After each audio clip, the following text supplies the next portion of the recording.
নতুন ভিডিওর জন্য মিজান একাডেমি ক্লাস 9 ইউটিউবের চ্যানেলটি সাবস্ক্রাইব করুন এবং নতুন আপডেট জানার জন্য www.mizanacademy.com এ চোখ রাখুন এবং আমাদেরকে ফেসবুকে পাওয়ার জন্য মিজান একাডেমিতে একটি লাইক দিন।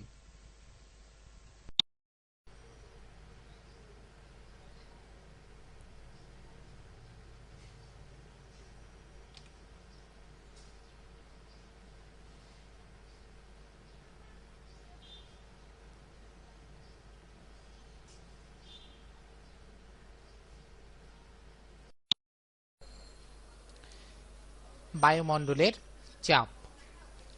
আমরা আমাদের চারিপাশে বাতাসের অনুপস্থিতি কখনো কিন্তু উপলব্ধি করতে পারি না। আমরা সব সময় আমাদের চারিপাশে বাতাসের উপস্থিতি আলহামদুলিল্লাহ উপলব্ধি করে থাকি। দেখা যাচ্ছে যে এই বাতাস আমাদের চারিপাশে থাকছে এবং এই বাতাস আমরা অনুভব করি বাট চোখে দেখি না। ঠিক অনুরূপভাবে এই বাতাসের একটি প্রেসারও কিন্তু আমরা উপলব্ধি করি বাট সেটা চোখে দেখি না, অর্থাৎ একটা চাপ। যেমন ঝড়ো হাওয়ার সময় দেখা যায় কি যে প্রচন্ড বেগে বাতাস এসে মনে হয় নিজেকে উড়িয়ে নিয়ে চলে যায়। তার মানে কি দেখা যাচ্ছে আমার নিজের দেহের ওপর এই বাতাস একটি প্রেসার ক্রিয়েট করে বা চাপ সৃষ্টি করে থাকে। এছাড়াও আমরা অনেক সময় দেখি যে নদীর মধ্যে পালতোলা নৌকা সামনের দিকে এগিয়ে যায়। পালতোলা নৌকা সামনের দিকে এগিয়ে যায়। এই পালতোলা নৌকা যে সামনের দিকে এগিয়ে যাচ্ছে, এই পালের মধ্যে বাতাসের কিন্তু প্রেসার অর্থাৎ চাপ সৃষ্টি হয় এবং এই চাপের কারণে দেখা যায় যে পুরো নৌকাটাই কিন্তু সামনের দিকে মুভমেন্ট করে। আমরা এখন ইনশাল্লাহ সেই বায়ুমণ্ডলের চাপ নিয়ে কথা বলবো। বায়ুমণ্ডলের চাপ হচ্ছে বায়ুমণ্ডল তার ওজনের জন্য, অর্থাৎ বায়ুর যে ওজন রয়েছে তার জন্য ভূপৃষ্ঠে, অর্থাৎ বায়ুমণ্ডল বাতাস কিন্তু মাটি বরাবর অর্থাৎ ভূপৃষ্ঠ বরাবর একটা প্রেসার ক্রিয়েট করে। সেই ভূপৃষ্ঠ বরাবর প্রতি একক ক্ষেত্রফলে অর্থাৎ 1 মিটার স্কয়ার বরাবর লম্বভাবে অর্থাৎ একদম পারপেন্ডিকুলার বা 90 ডিগ্রি অ্যাঙ্গেলে লম্বভাবে যে পরিমাণ ফোর্স বা বল অ্যাপ্লাই করে প্রয়োগ করে তাকে ওই স্থানের বায়ুমণ্ডলীয় চাপ বলে। তার মানে হচ্ছে আমাদের চারিপাশে টোটাল বাতাস তার নিজস্ব যে ভর রয়েছে এবং এই ভর অভিকর্ষ ত্বরণের কারণে ওজনে পরিবর্তিত হয়। এই ওজন মাটি অর্থাৎ ভূপৃষ্ঠ বরাবর প্রতি একক ক্ষেত্রফলে অর্থাৎ মাটির 1 মিটার স্কয়ার জায়গা বরাবর লম্বভাবে যে পরিমাণ বল কাজ করে বা যে পরিমাণ ফোর্স অ্যাপ্লাই করে তাকে আমরা সেই স্থানের বায়ুমণ্ডলীয় চাপ বলি। অর্থাৎ আমরা লক্ষণীয় ব্যাপার হচ্ছে বিভিন্ন স্থানে বায়ুমণ্ডলীয় চাপের পরিমাণ ভিন্ন হতে পারে। তারপরও পৃথিবীতে চাপের আদর্শ মান হিসেবে ধরা হয় হচ্ছে 10⁵ নিউটন মিটার ইনভার্স 2। এই কথার মানে হচ্ছে পৃথিবীতে 1 মিটার স্কয়ার জায়গায় 10⁵ নিউটন বল অনুভূত হয়। আমরা নরমালি ভাবে জানি বাতাসের যেহেতু ওজন রয়েছে, ভর রয়েছে, অর্থাৎ তার মানে ওজন রয়েছে এবং আমরা আমাদের চারিপাশে কিন্তু বিশাল বায়ুমণ্ডল রয়েছে। সুতরাং এই বায়ুমণ্ডলে আমরা আছি এবং এই বায়ুমণ্ডলের বাতাস আমাদের দেহের ওপর প্রেসার বা ফোর্স অ্যাপ্লাই করে। তাহলে কি পরিমাণ চাপ তারা সৃষ্টি করে তা আমরা ইনশাল্লাহ দেখব। যদি আমাদের পূর্ণবয়স্ক মানুষের দেহের ক্ষেত্রফল 1.5 মিটার স্কয়ার অর্থাৎ দৈর্ঘ্য প্রস্থ বরাবর যদি ক্ষেত্রফল 1.5 মিটার স্কয়ার হয়, তাহলে বায়ুমণ্ডল আমাদের চারিপাশে যে বায়ুমণ্ডল রয়েছে তা আমাদের দেহের ওপর 1.5 × 10⁵ নিউটন বল প্রয়োগ করে। তার মানে হচ্ছে যে যেহেতু 1 মিটার স্কয়ারের ওপর 10⁵ নিউটন বল প্রয়োগ করে, তাহলে পূর্ণবয়স্ক মানুষের দেহের ক্ষেত্রফল 1.5 মিটার স্কয়ার। তাহলে 1 মিটার স্কয়ারের ওপর 10⁵ করলে 1.5 মিটার স্কয়ারের ওপর করবে 1.5 × 10⁵ নিউটন বল। উদাহরণস্বরূপ যেমন একটি কলার দাম 2 টাকা হলে 5টি কলার দাম 5 × 2। ঠিক অনুরূপভাবে 1 মিটার স্কয়ারের ওপর 10⁵ নিউটন বল হলে 1.5 মিটার স্কয়ারের ওপর বল প্রডিউস হবে 1.5 × 10⁵ নিউটন। আমরা আমাদের চারিপাশে বায়ুমণ্ডল রয়েছে এবং বাতাস আমাদের চাপ দিচ্ছে, তারপরেও কিন্তু আমরা অনেক সময় এই চাপ অনুভব করি না। তার মূল কারণটা কি?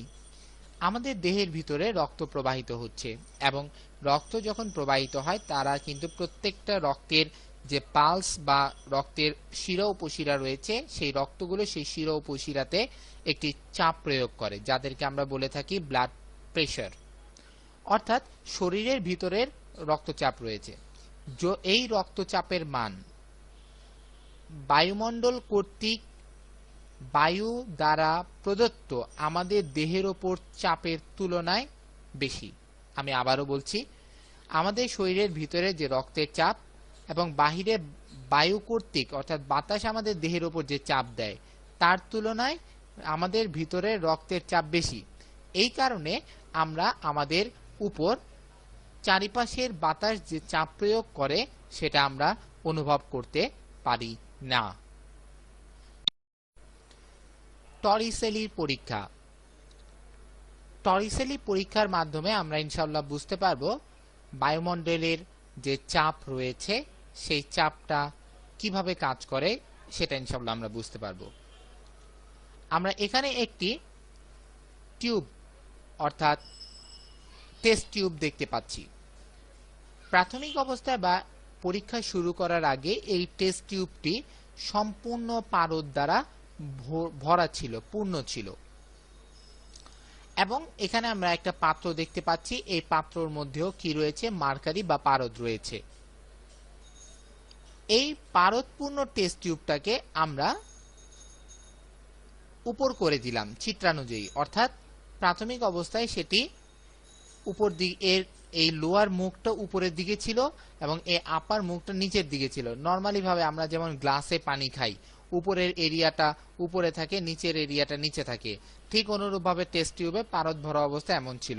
পরবর্তীতে পারদপূর্ণ এই টেস্ট টিউবটাকে চিত্রানুযায়ী এমন করে উল্টিয়ে দেওয়া হলো। উল্টিয়ে দেওয়ার পর আমরা দেখতে পেলাম কিছুক্ষণ যাবত উপরে পারদগুলি আস্তে আস্তে খালি হয়ে যাচ্ছে, কিন্তু খালি হওয়ার এক পর্যায়ে এসে সে এ প্রান্তে এসে আর নিচে নামছে না, অর্থাৎ পারদ সেখানে স্থির হয়ে যাচ্ছে। এর মূল কারণ কি? এর মূল কারণ হচ্ছে যে এই নিচের যে মার্কারিগুলি রয়েছে এই মার্কারির উপর কিন্তু বায়ুমণ্ডলের বাতাস একটা চাপ ক্রিয়েট করে এবং এই চাপ প্যাসকেলের সূত্র অনুযায়ী কোনো মাত্র না কমে তারা কিন্তু প্রত্যেকটা মার্কারির কণিকার ওপর প্রেসার ক্রিয়েট করে এবং সেই মার্কারি কণাগুলো এই মার্কারি কণা হয়ে ঊর্ধ্বমুখী একটা চাপ ফিল করে। যেহেতু ঊর্ধ্বমুখী একটা প্রেসার ক্রিয়েট করে এবং এর কারণে এই পারদ আর নিম্নমুখী চাপ সৃষ্টি করে নিচে নামতে পারে না। যদি হতো এমন নিচে নামতে পারত তাহলে এই টেস্ট টিউবটা টোটালি কিন্তু খালি হয়ে যেত। তাহলে আমরা এখানে লক্ষণীয় ব্যাপার হচ্ছে এখানে একটি এয়ার প্রেসার বা বায়ুমণ্ডলের চাপ থাকার কারণে এই চাপ এই মার্কারির অংশগুলোতে এবং সেই চাপ কিছুমাত্র না কমে এই মার্কারি থেকে এই টেস্ট টিউবের অভ্যন্তরীণ মার্কারিতেও বা পারদেও চাপ প্রয়োগ করা শুরু করে এবং সেই চাপটা ঊর্ধ্বমুখী বরাবর কাজ করে। এটার কারণে এই পারদগুলি আর নিচ বরাবর নেমে পুরো টেস্ট টিউবটি খালি করে দেয় না।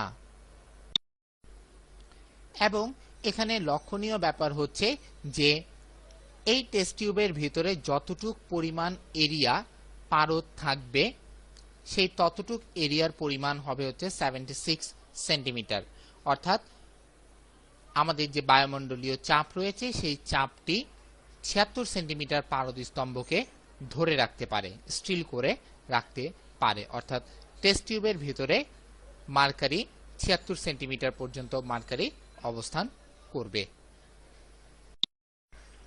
আমরা বিভিন্ন জায়গায় বায়ুর চাপ মাপা আমাদের জরুরি হয়ে থাকে।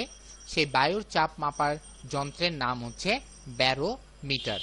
আমি আবারও বলছি, বায়ু চাপ পরিমাপ করার যন্ত্রের নাম হচ্ছে ব্যারোমিটার। আমরা এখন ইনশাআল্লাহ দেখব হচ্ছে বায়ুমণ্ডলীয় চাপ এবং উচ্চতার মধ্যে সম্পর্ক। আমরা একটি নরমালি কনসেপ্ট জানি যে সমুদ্র পৃষ্ঠের উচ্চতা থেকে যত উপরে যাওয়া যায় বায়ুমণ্ডলের পরিমাণ কিন্তু অর্থাৎ বায়ুমণ্ডলীয় চাপ তত কমতে থাকে। আবার আমরা এটাও জানি যে যত উপর থেকে সমুদ্র পৃষ্ঠের দিকে আসা যায় অর্থাৎ ভূমণ্ডলের দিকে আসা যায় বায়ুমণ্ডলের চাপ তত বাড়তে থাকে। আমরা এক্স অ্যাক্সিস বরাবর উচ্চতাকে ধরে নিচ্ছি এবং ইনশাআল্লাহ বায়ুমণ্ডলীয় চাপকে ওয়াই অ্যাক্সিস বরাবর ধরে নিচ্ছি। আমরা এটাকে ধরে নেই এই পয়েন্টসে 0, যেটা হচ্ছে সমুদ্র পৃষ্ঠের উচ্চতা অর্থাৎ একদম মাটি যেটাকে আমরা বলে থাকি একদম সমুদ্রের তল ঘেঁষে বা সমুদ্রের উপরের পানির যে তল ঘেঁষে যে মাটিটা থাকে সেইটা।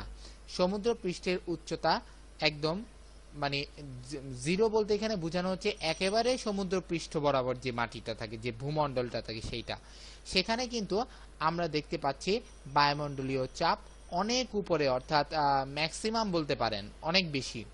আমরা দেখতে পাচ্ছি এরপরে আমরা এই ডান বরাবর বৃদ্ধি পাচ্ছে অর্থাৎ উচ্চতা বৃদ্ধি পাচ্ছে। আমরা সমুদ্র পৃষ্ঠ থেকে উপরের দিকে যাচ্ছি, উচ্চতা আস্তে আস্তে বৃদ্ধি পাচ্ছে।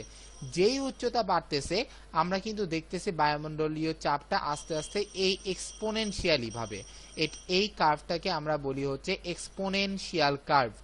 এই বরাবর সে আস্তে আস্তে নিচের দিকে নেমে আসছে। একটু যদি খেয়াল করেন এইখানে তার পরিমাণ যদি এত হয়, আমরা উচ্চতা আরেকটু বেড়ে গেল তার পরিমাণটা কিন্তু এখানে এত, উচ্চতা আরেকটু বেড়ে গেল তার পরিমাণটি কিন্তু এত, উচ্চতা আরো বেড়ে গেল তার পরিমাণটি কিন্তু এইখানে।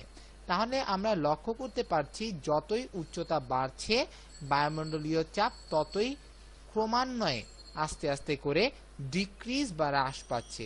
আমরা যদি এই গ্রাফিক্যালি ভাবে এটাকে রিপ্রেজেন্টেশন করতে চাই তাহলে আমাদের বলতে হবে যে এই ভ্যালুটা এক্সপোনেনশিয়ালি ভাবে ডিক্রিজ হচ্ছে উচ্চতার সাথে সাথে, অর্থাৎ বায়ুমণ্ডলীয় চাপ সমুদ্র পৃষ্ঠ থেকে যত উচ্চতায় উঠা যাবে বায়ুমণ্ডলীয় চাপ ততই কমতে থাকে এবং সেই কমার রেঞ্জ বা সেই কমার ডিরেকশনটা এক্সপোনেনশিয়ালি ভাবে হয়ে থাকে। আমরা চিত্রে একটি ব্যারোমিটার দেখতে পাচ্ছি। আমরা ব্যারোমিটারের পারদের যে স্তম্ভ রয়েছে সেই স্তম্ভের উপর ভিত্তি করে অর্থাৎ স্তম্ভের উচ্চতার উপর ভিত্তি করে আমরা ইনশাআল্লাহ আবহাওয়ার একটা পূর্বাভাস ঠিক নয় একটা আইডিয়া দিতে পারি, একটা সম্ভাব্যতা বা সম্ভাবনা ঘটতে পারে আবহাওয়ার অবস্থায় এমন একটি অবস্থার বর্ণনা ইনশাআল্লাহ দিতে পারি।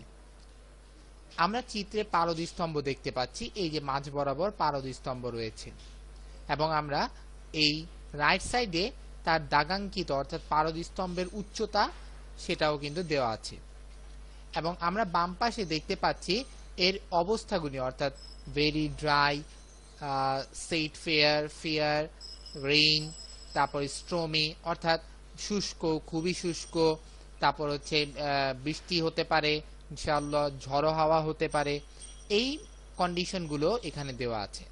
অর্থাৎ পারদ স্তম্ভের পারদের উচ্চতার উপর বেস করে এখানকার অবস্থাগুলো কিন্তু দাগাঙ্কিত করা আছে। তাহলে আসি আমরা প্রথমে দেখি যদি ব্যারোমিটারের পারদ স্তম্ভের উচ্চতা অনেক বেশি থাকে তার মানে হচ্ছে জলীয় বাষ্পের পরিমাণ সেই অঞ্চলে কম থাকে এবং জলীয় বাষ্পের পরিমাণ যদি কম হয় তাহলে সেই অঞ্চলের বায়ুমণ্ডলটা শুষ্ক থাকে, অর্থাৎ দেখা যাচ্ছে যে আকাশটা মেঘাচ্ছন্ন থাকে না এবং অনেকটাই ক্লিন থাকে এবং দেখা যায় যে গরম বেশি লাগে, আর্দ্রতার পরিমাণ অর্থাৎ শুষ্কতার পরিমাণটা বেড়ে যায়। অর্থাৎ পারদ স্তম্ভের উচ্চতা যদি বেশি থাকে তাহলে সেই এরিয়াটা ফেয়ার, শুষ্ক থাকে। নাম্বার 2, পারদ স্তম্ভটা যদি আস্তে আস্তে নিচে নামতে থাকে তাহলে আমরা ধরে নেই যে সেই স্থানে অর্থাৎ যেহেতু আস্তে আস্তে সেই পারদ স্তম্ভটা নিচে নামছে সেই স্থানে আস্তে আস্তে জলীয় বাষ্প প্রবেশ করছে এবং যেহেতু জলীয় বাষ্প প্রবেশ করছে তার মানে হচ্ছে সেই অঞ্চলে বৃষ্টিপাত হওয়ার সম্ভাবনা রয়েছে। তাই দেখা যাচ্ছে উপর থেকে যখন নিচে চলে আসবে পারদ স্তম্ভ তখনই কিন্তু রেইনি কন্ডিশন চলে আসে, অর্থাৎ ধীরে ধীরে যদি পারদ স্তম্ভ ডিক্রিজ বা ডাউন হতে থাকে তাহলে আমরা ধরে নেই যে এখানে জলীয় বাষ্পের পরিমাণ বৃদ্ধি পাচ্ছে। আবার আমরা যদি দেখি যে বায়ুমণ্ডলের পারদস্তম্ভের উচ্চতা খুবই কমে গেছে, অর্থাৎ অনেক নিচে নেমে গেছে, তাহলে আমাদের বুঝতে হবে যে এই অঞ্চলে নিম্নচাপের সৃষ্টি হয়েছে। যদি নিম্নচাপ হয় তাহলে প্রবলেমটা হচ্ছে উচ্চচাপ, অর্থাৎ যে অঞ্চলে উচ্চচাপ রয়েছে সেই অঞ্চল থেকে বাতাস প্রবল বেগে নিম্নচাপের দিকে আসবে। তার মানে হচ্ছে যখন বাতাস প্রবল বেগে আসবে সেই অঞ্চলে ঝড় হওয়ার সম্ভাবনা রয়েছে। তার মানে হচ্ছে ব্যারোমিটারে ইনশাআল্লাহ ঝড় হওয়ার সম্ভাবনা রয়েছে। তাহলে ব্যারোমিটারে যখন খুব মানে পারদস্তম্ভের ভ্যালুটা খুবই নিচে থাকে, অর্থাৎ পারদস্তম্ভ খুবই ডিক্রিজ অবস্থায় থাকে, নিচে থাকে, তখন কিন্তু স্ট্রমি বা ঝড় হওয়ার প্রবাবিলিটি থাকে। তার একটি কারণ উচ্চচাপ স্থান থেকে নিম্নচাপ স্থানে প্রবল বেগে বাতাস প্রবাহিত হবে।